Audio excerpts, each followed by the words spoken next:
Y bueno, he pensado un tema que quizás puede parecer un poco contradictorio. Voy a hacer una pregunta que evidentemente no hace falta que respondáis. Y la pregunta es la siguiente: ¿alguna vez os habéis enojado con Dios? Cada uno sabrá la respuesta, o cada una sabrá la respuesta en sí mismo, ¿no? Pero este es el título del sermón: enojarse con Dios. Y vamos a ver, aunque parezca una pregunta un tanto contradictoria, porque ¿cómo puede un cristiano enojarse con Dios? ¿Cómo puede un creyente echar la culpa o enfadarse con Dios? Y vamos a ver una serie de textos a continuación de personajes bíblicos y de situaciones bíblicas que sí que lo hicieron. Se enojaron con Jesús, se enojaron con Dios y de alguna manera a él le echaron muchas veces la culpa. La palabra enojo significa suscitar ira, malestar en contra de algo o con alguien, estar irritado, molesto en sumo grado, furor, indignación, ira. Eso es enojo. Está irritado en sumo grado, enojarse, enfadarse totalmente. Y como hemos dicho, vamos a tener algunos personajes bíblicos que de alguna manera se irritaron y se enojaron con Dios. El primero de todos, ¿quién fue? Vamos a Génesis, en el capítulo 4, versículos del 3 al 7.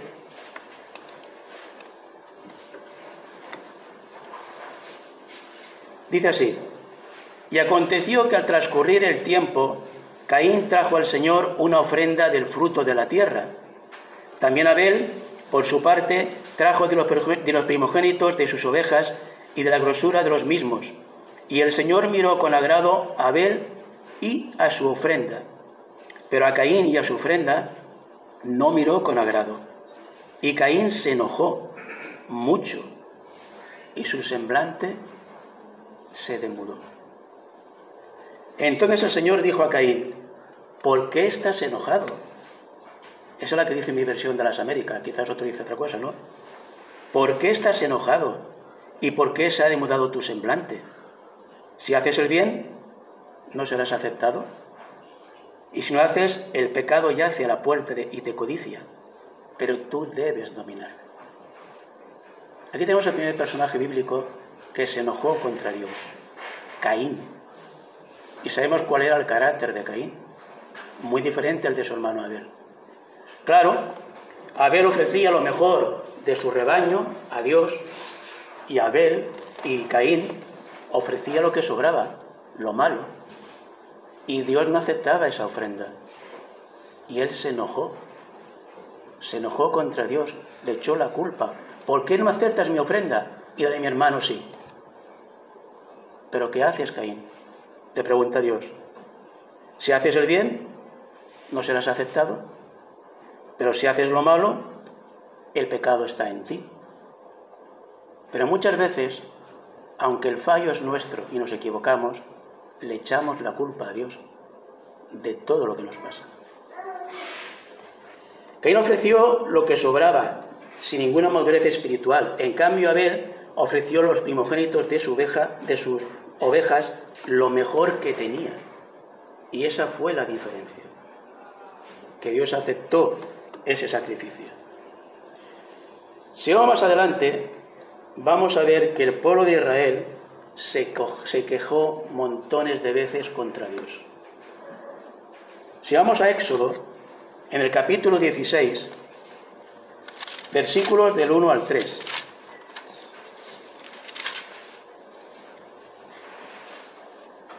Éxodo 16, del 1 al 3. Partieron de Elín, y toda la congregación de los hijos de Israel llegó al desierto de Sin, que está entre Elín y Sinaí, el día 15 del segundo mes después de su salida de la tierra de Egipto. Y toda la congregación de los hijos de Israel murmuró contra Moisés y contra Aarón en el desierto. Y los hijos de Israel les decían: ojalá hubiéramos muerto a manos del Señor en la tierra de Egipto, cuando nos sentábamos junto a las ollas de carne, cuando comíamos pan para saciarnos, pues nos habéis traído a este desierto para matar de hambre a toda esta multitud. El pueblo se quejó contra Aarón y contra Moisés, y al quejarse contra ellos, ¿con quién se quejó? Contra Dios. ¿Por qué Dios nos ha sacado de Egipto? Para llevarnos a un desierto para que podamos padecer de hambre. ¿No teníamos allí carne? ¿No teníamos cosas que comer? ¿Ya no se acordaban que eran esclavos? ¿Ya no acordaban que tenían que sudar y ser como esclavos para comer el pan de cada día? Ahora eran libres y se quejaban. Se quejaron contra Moisés, contra Aarón, se quejaron contra Dios. ¿Por qué nos habéis traído aquí, a este desierto? En Números, en el capítulo 14,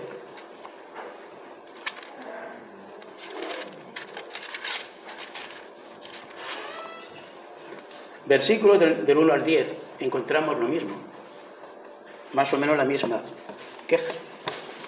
El pueblo de Israel se rebela otra vez, se enoja, se queja. Del 1 al 10. Entonces toda la congregación levantó la voz y clamó, y el pueblo lloró aquella noche. Y murmuraron contra Moisés y Aarón todos los hijos de Israel.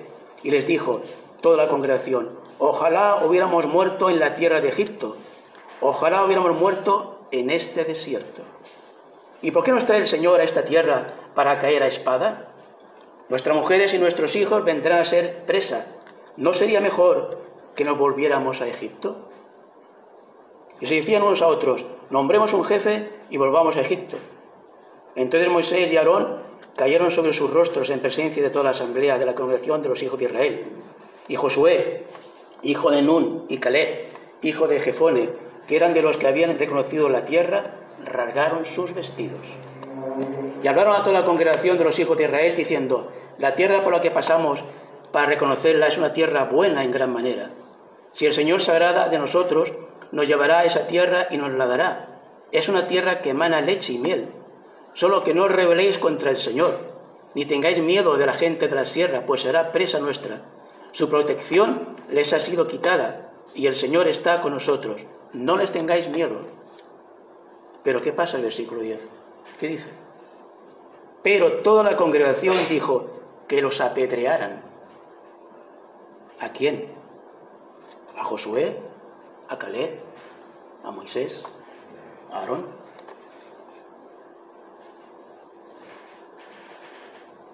Entonces la gloria del Señor apareció en la tienda de reunión a todos los hijos de Israel. Y en el versículo 11 sabemos la respuesta de Dios. ¿Hasta cuándo voy a tolerar a este pueblo rebelde? Quítalos de en medio, dejar que acabe con ellos, porque no se merecen. Han visto mis prodigios, han visto los milagros, han visto cómo saqué de Egipto y murmuran contra mí. Se enojan conmigo, porque no tienen que comer, no tienen comida, están en el desierto, pasan calor.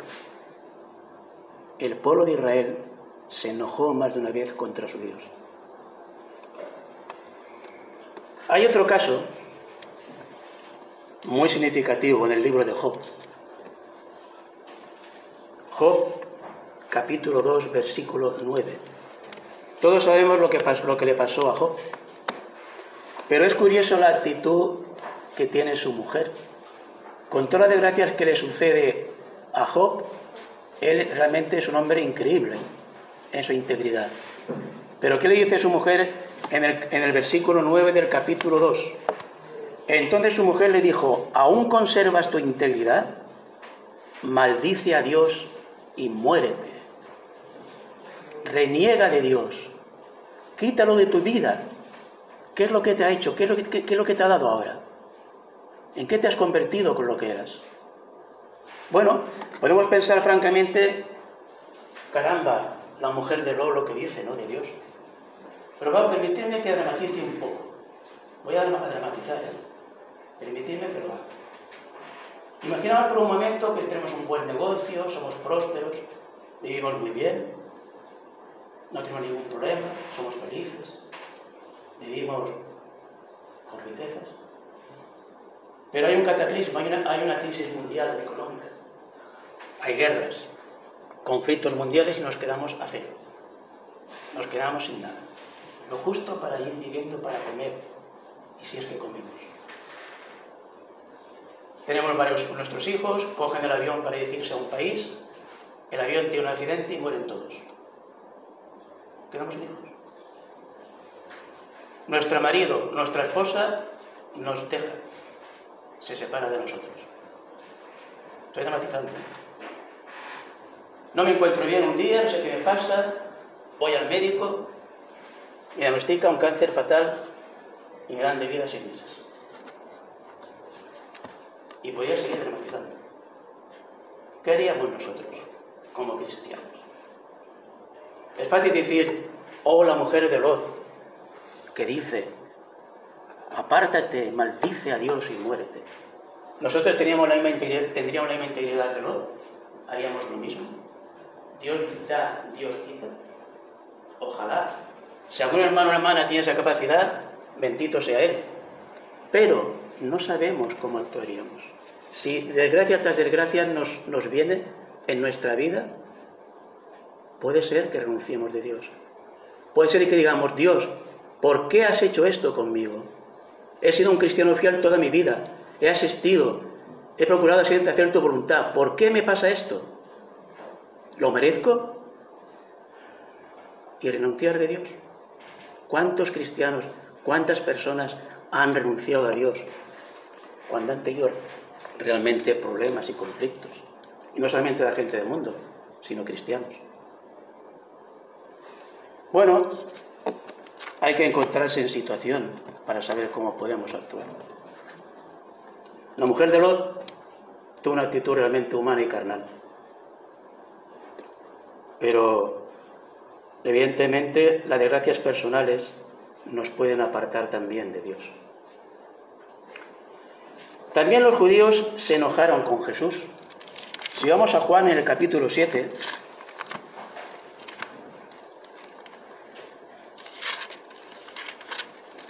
versículos del 19 al 23.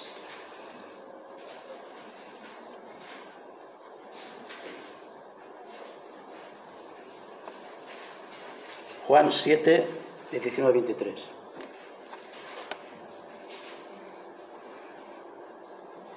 ¿No os dio Moisés la ley y sin embargo ninguno de vosotros la cumple? ¿Por qué procuráis matarme?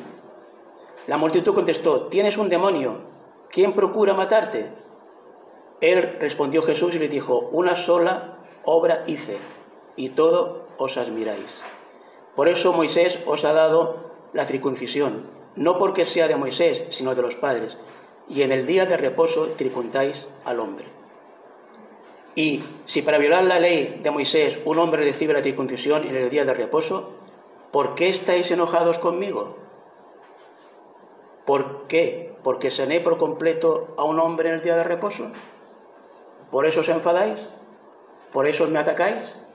¿Por qué he hecho el bien en el día de reposo? No. Los judíos más de una vez se enojaron con Jesús porque hacían cosas que ellos no creían o no querían ver. Y ese enojo, esa ira incontrolada, ¿a qué les llevó? Finalmente a matar a Jesús. Era tal el odio que tenían contra él, los dirigentes, que lo llevaron a la cruz.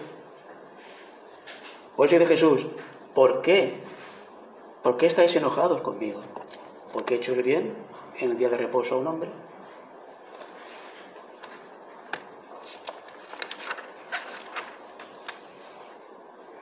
También hay un caso muy curioso, que es el hermano del hijo pródigo. Sabéis la historia, ¿no? Del hijo pródigo. Vamos a Lucas en el capítulo 15.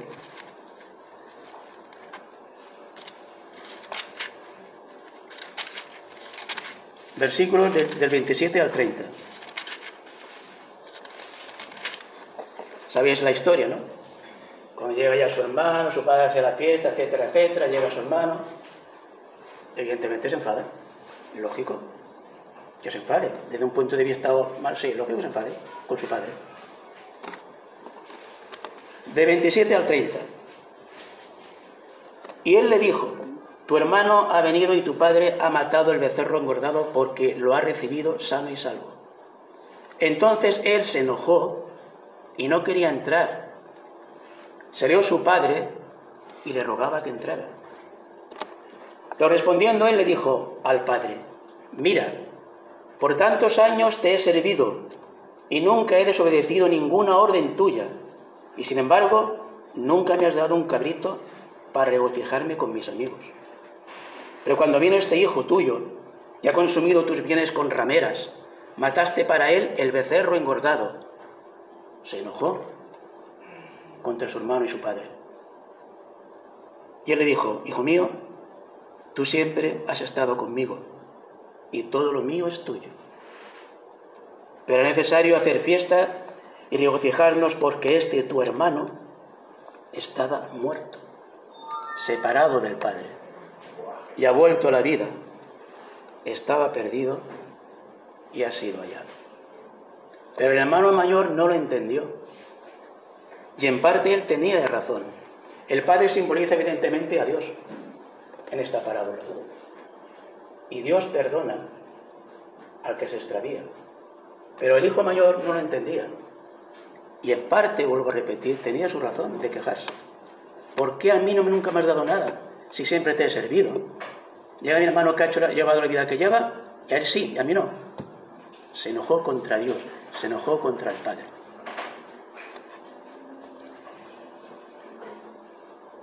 También hay una queja, la queja de Marta cuando llega Jesús, y todos sabemos la historia, ¿no? Que le sirven, y en Lucas, en el capítulo 10, del 38 al 42,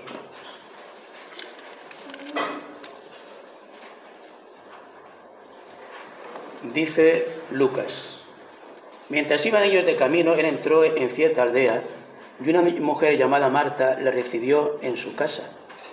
Y ella tenía una hermana que se llamaba María, que sentada a los pies del Señor escuchaba su palabra. Pero Marta se preocupaba con todos los preparativos y acercándose a él le dijo: Señor, ¿no te importa que mi hermana me deje servir sola?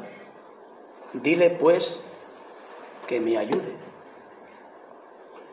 Respondiendo el Señor le dijo: Marta, Marta, tú estás preocupada y molesta por tantas cosas, pero una sola cosa es necesaria, y María ha escogido la parte buena, la cual no le será quitada. Marta quizás no se enojó con ira, pero sí se quejó ante Jesús de que su hermana no la ayudaba. Y era bueno servir la mesa, preparar las cosas cuando Jesús estaba allí. Claro que era necesario. Pero Marta se preocupó demasiado en aquello sin escuchar a Jesús. Y ese fue el problema. No se enojó, pero se quejó. Jesús, mira lo que hace mi hermana. ¿No te da pena? ¿No le dices nada que no me ayuda mientras yo estoy ocupada y está ahí sentada? Y Jesús, evidentemente, le responde lo que tiene que responderle. Y ahora viene, casi por último ya, la parábola del patrón y los obreros de la viña. Ahí hubo también otra queja. Vamos a Mateo en el capítulo 20. Mateo capítulo 20, versículos del 1 al 16.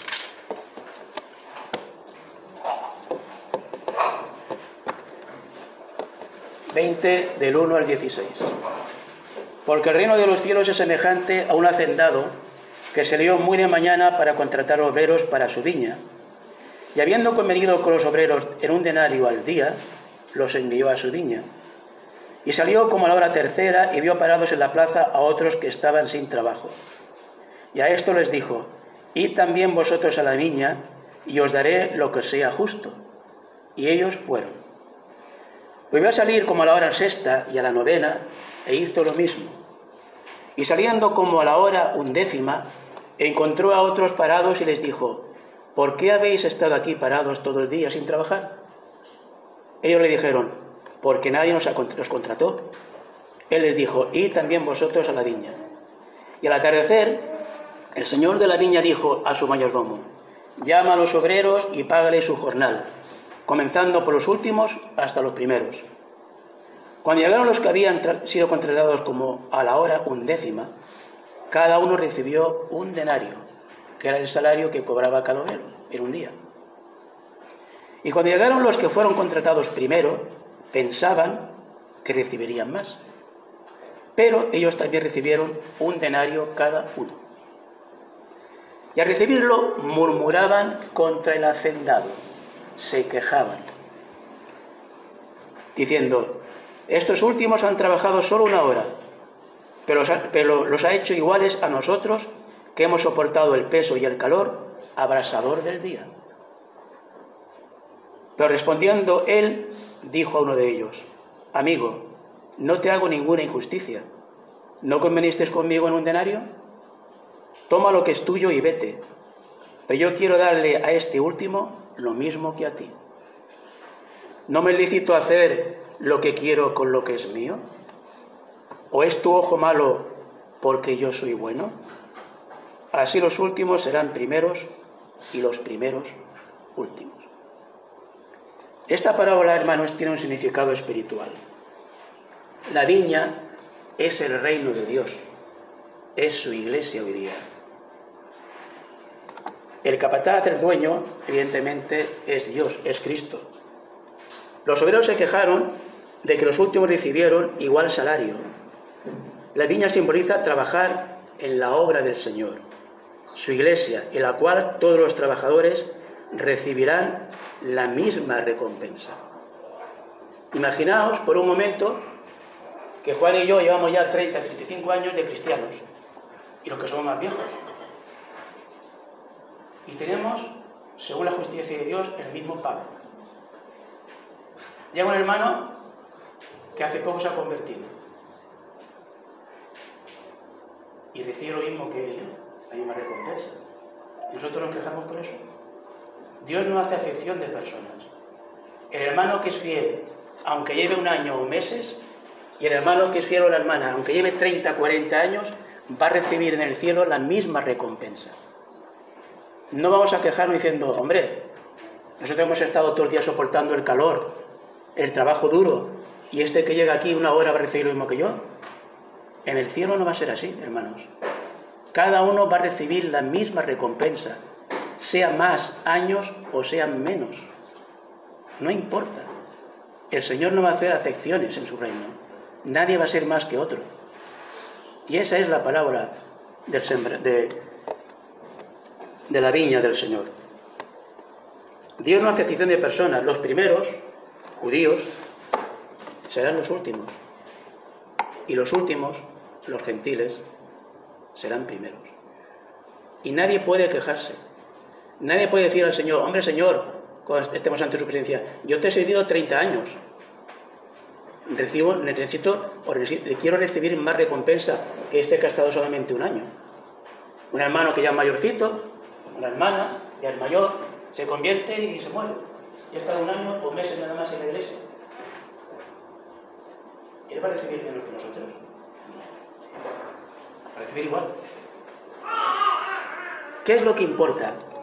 Que cada trabajador, que cada cristiano trabaje en la viña del Señor, en la iglesia. Porque el Señor recompensará el trabajo de cada uno, sea menor, sea mayor, se tarde más o se tarde menos. Dios va a recompensar a todos igual. En el cielo, en su reino, no hay acepción de personas. Todos son iguales. Y estos obreros no lo entendían y por eso se quejaron al patrón. ¿Y a quién se quejaron? A Dios. A la recompensa que ellos recibían comparado con los que habían trabajado menos. Bueno, la viña y la iglesia del Señor, y cada uno debe hacer su trabajo. Y cada uno recibirá la recompensa que Dios ha estipulado. Es posible, ya para allá como conclusión final, es posible que nos enojemos con Dios y echarle la culpa de todos nuestros problemas. El mundo, hermanos, se queja de Dios. Se queja. ¿Por qué hay guerras? ¿Por qué hay niños que acaban de nacer y mueren? ¿Por qué hay niños que tienen cáncer? ¿Por qué hay miseria? ¿Por qué hay todo lo que pasa en el mundo? ¿Y qué dicen? Dios se ha olvidado de este mundo. Dios no importa. Pasa de nosotros. Y le echan la culpa muchas veces a Dios de lo que les pasa en la vida. Pero, como escribió David, y ya acabo con este versículo, en el Salmo 103, versículos 8 y 9. Esto es lo que escribió David. Y sabemos David que tampoco fue exento de pecar, pero él tenía muy claro la relación que tenía con Dios. Salmo 103, versículos 8 y 9. Compasivo y clemente es el Señor, lento para la ira y grande en misericordia. No contenderá con nosotros para siempre, ni para siempre guardará su enojo. ¿Dios tiene realmente motivo para enojarse, para quejarse de nosotros? Yo creo que sí. ¿Pero qué dice David? No contenderán con nosotros para siempre, ni para siempre guardará su enojo. Por lo tanto, hermanos, tengamos presente, cuando tengamos problemas en esta vida, todo lo que pasemos, a veces es culpa nuestra. Si nos enojamos contra Dios, vamos por mal camino, vamos a acabar mal. Por lo tanto, que el Señor nos ayude, nos bendiga y que sepamos que el enojo contra Dios no conduce a nada, puesto que Él es misericordioso y, como muchas veces hemos dicho, si Él se enojase con todos nosotros, yo creo que no quedaríamos ni uno. Bien, que el Señor os bendiga y gracias por vuestra atención.